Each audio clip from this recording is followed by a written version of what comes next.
రాజంపేట నియోజకవర్గంలో ఒంటిమిట్ట శ్రీ రాములవారి ఆలయం ఎంతో పురాతనమైంది. గౌరవ ఎమ్మెల్యే అమర్నాథ్ రెడ్డి గారు, అదేవిధంగా ఈరోజు మా పార్టీ సీనియర్ నాయకులు కొరుముట్ల శ్రీనివాసులు గారు ఈరోజు మీ అందరూ కూడా కలిసి స్వామివారిని దర్శించుకోవడం జరిగింది.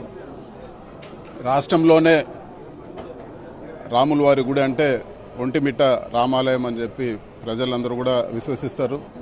ఈ రాములవారి ఉత్సవాలు బాగా జరగాలని చెప్పి మనస్ఫూర్తిగా కోరుకుంటాను.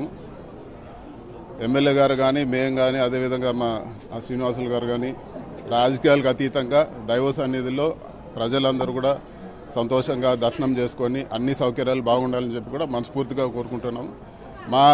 మా ఎమ్మెల్యే గారు మేము కూడా కానీ ఎటువంటి గుడి డెవలప్మెంట్ కానీ లేకపోతే ప్రజల సౌకర్యార్థం ఎటువంటి అవసరం ఉన్నా కూడా మేము ముందుంటామని చెప్పి కూడా